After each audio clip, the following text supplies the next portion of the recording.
Okay, we need to talk. Heart to heart.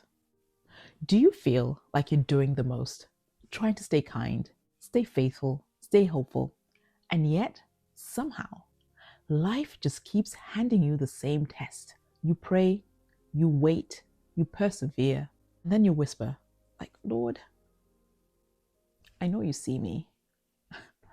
It hurts.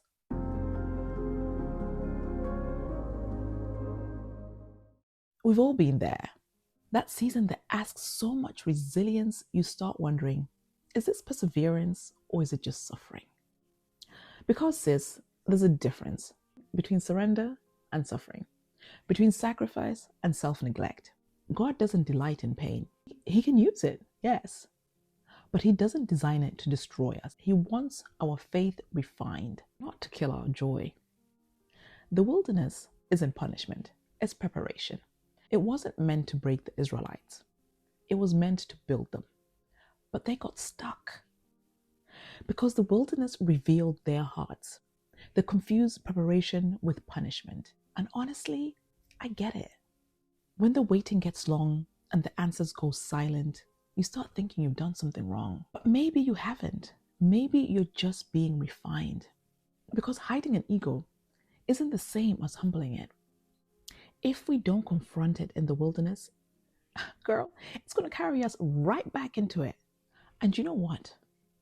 When I look at the women in the Bible, the Leahs, the Hannahs, the Ruths, the Esthers, I see women who knew how to persevere with grace. Not perfectly, not painlessly, but faithfully. Let's start with Leah's story, the overlooked one.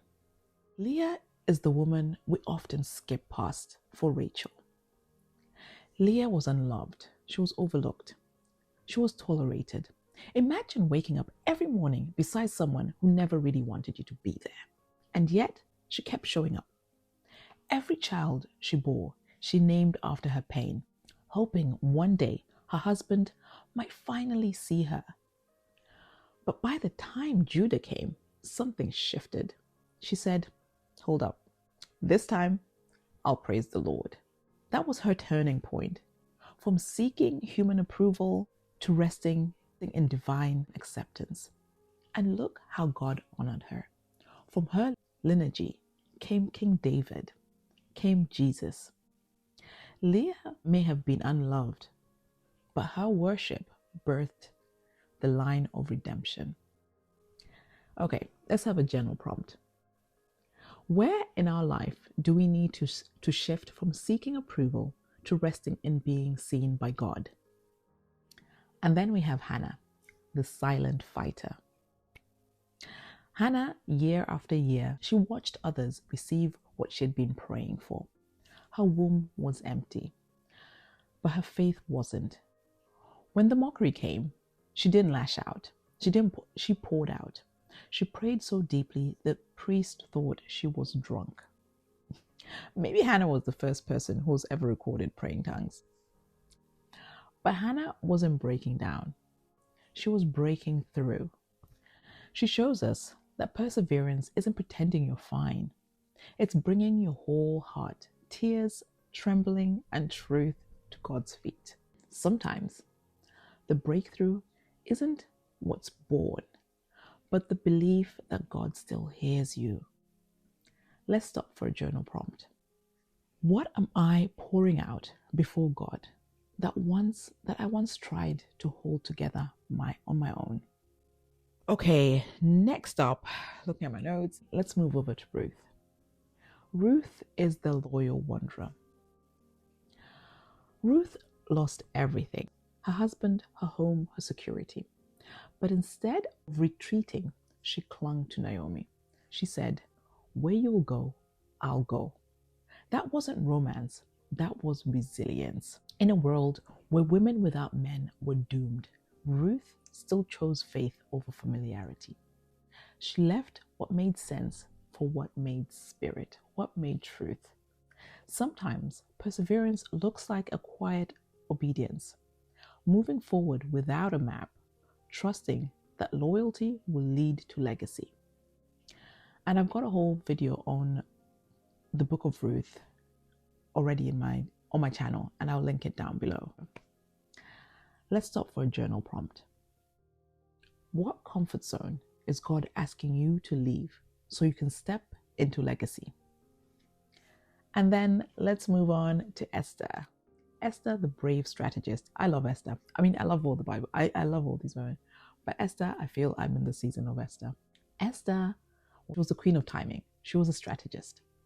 Her bravery wasn't impulsive. It was prepared. She didn't rush her moment. She waited. She fasted. She planned. She used wisdom before words. Resilience isn't always loud. Sometimes it's knowing when to speak, not just what to say. And when she finally spoke, her timing saved a nation. That's divine perseverance. Grace under pressure. When I grow up, I want to be Esther. I like to think she was winging it with thought. The journal prompt: where is God asking you to wait with purpose, not panic? And now the bigger picture. Let's pause. Do you see the pattern?